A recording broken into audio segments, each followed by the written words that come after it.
Hey guys, my name is Jamie, and let's break down some walls. So in today's video, I'll be reviewing The Last Jedi, which I find fitting that for my last review of 2017, it's going to be about one of the biggest franchises in film.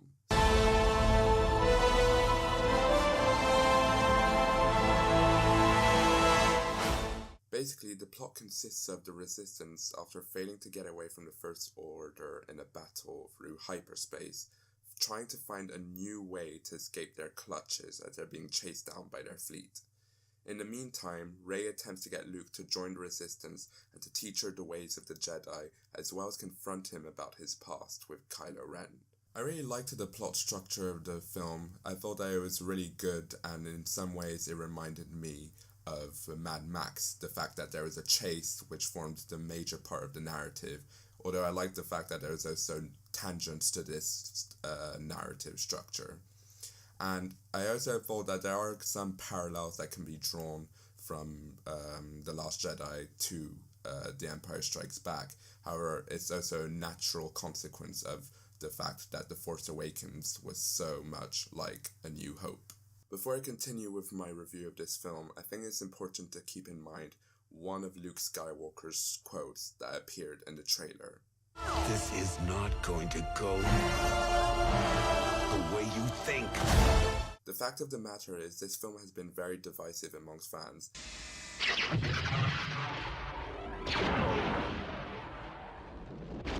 I myself, after having seen it for the first time, had my doubts, but since then, and having watched it for the second time as well, I've come to enjoy the film a lot more and let go of some of my previous issues with the film.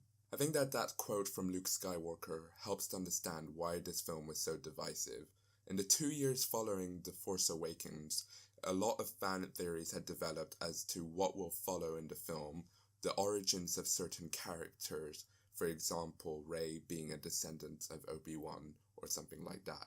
I think such a theory was interesting, but it would have been too obvious, and I'm glad that The Last Jedi steered clear of such theories. The thing is, people went into this film with preconceptions, myself included, and I think that really harmed people's enjoyment of the film, because they didn't get what they were expecting. But that's a good thing. The element of surprise is what makes a film so interesting at times. No. I am your father. No.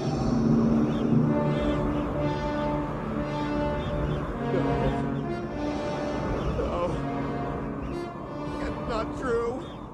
And upon my second viewing, I realized that I appreciated the film a lot more than I did the first time around. I think that in terms of themes and tone, The Last Jedi was probably one of the best Star Wars films in this regard. A Star Wars story always involves good versus bad, dark versus light, the Sith versus the Jedi. And I felt that there was a fresher perspective on this debate in The Last Jedi. In previous Star Wars films, the morality has always been somewhat binary, whereas in this film, I think there was more of a nuanced approach to it all. It's time for the Jedi to end. I think that this thematic debate was carried forward and explored in 3 different regards, and done so very well. Firstly, through Luke Skywalker, Mark Hamill himself. I think that Mark Hamill gave the performance of a seasoned actor, and I really appreciated the work that he put into it, despite the creative differences he voiced beforehand. I said to Ryan, I said, Jedis don't give up. I mean, even if he had a problem, he would maybe take a year to try and regroup. But if he made a mistake, he would try and right that wrong. So right there, we had a fundamental difference. But it's not my story anymore. It's somebody else's story. And Ryan needed me to be a certain way to make the ending effective. And then I also think that Kylo Ren and Rey were really well developed, particularly through the way that they played off each other, which was very important to the story of this film. And then thirdly, I think that what's great about this film is that they showed a perspective of the whole Star Wars world from outside the perspective of the central characters in a Monte Carlo space scene, in the words of Rian Johnson himself. That being said, I think that the choices made with the characters were a mixed bag overall. Particularly, one of the decisions made with Leia Organa seemed very ridiculous to me for obvious reasons upon watching the film. Furthermore, I was kind of disappointed that John Boyega's character Finn wasn't developed further as I thought he would have been. And also, I think that there's a kind of love story shoehorned into this film. Furthermore, one of the choices made with the characters that really bothered me upon the first viewing was one made with Snoke. However, since watching it and thinking it over, it doesn't bother me as much, and in some ways it does make sense. I'm always excited for a new Star Wars film. However, I was especially excited for this one because I knew that Rian Johnson had directed it. Even though I'm not aware of all his filmography, Looper was one of my favorite films in recent times, and he also directed some of the best episodes of Breaking Bad. And his approach to Star Wars I felt was very well done with The Last Jedi. It would have been very easy for him to have followed a formulaic model set by The Force Awakens, where it's essentially copying the originals. However, I enjoyed the fact that he tried to be more creative and original with it, which is evident in the twists and turns in the plot of this film. Even though it wasn't entirely pulled off and there are some issues in the film, I think that he made a really good job of it and made a great film. What I particularly enjoyed in his style was the use of silence at critical moments in the film to make them that much more powerful. Speaking of style, I thought that the cinematography was really intriguing and good at channeling elements of the story. For instance, a whole range of high-angle and low-angle shots were used to establish power dynamics between certain characters, and they changed in accordance to how they changed between these characters. Similarly, I thought that it was great that reverse shots were used with mirrored framing whenever a link in the Force was used between different characters. I thought that the editing was really good for this as well, that it worked in tandem with the cinematography to reflect a link between characters and the Force as well. Yet, the editing was also a lot of classic Star Wars, using wipes that only a film like Star Wars could get away with nowadays.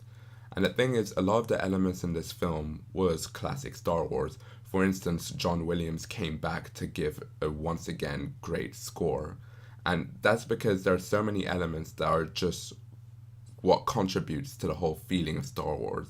For instance, the special effects were just as good as beforehand in The Force Awakens and were really good for the spectacle of the film.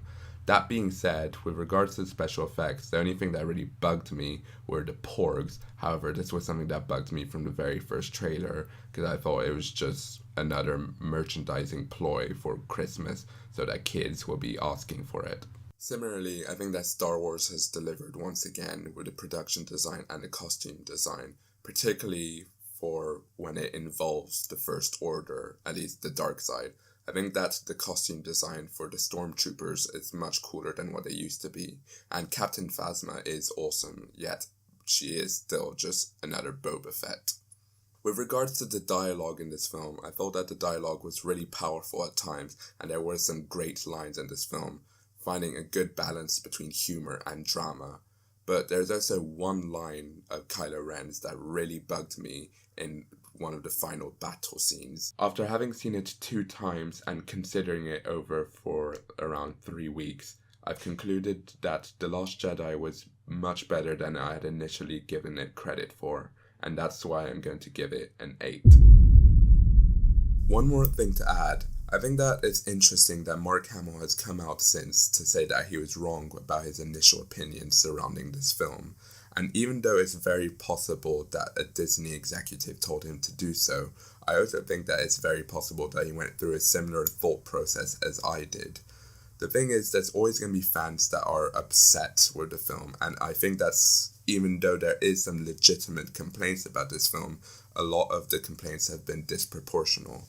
To that, I think that we should just take inspiration from a Mark Hamill cameo episode of The Simpsons. Not the hair! Back off, you freaking dweebs! Oh, poor Mark Hamill. That swarm of nerds is gonna kill him. Nerds!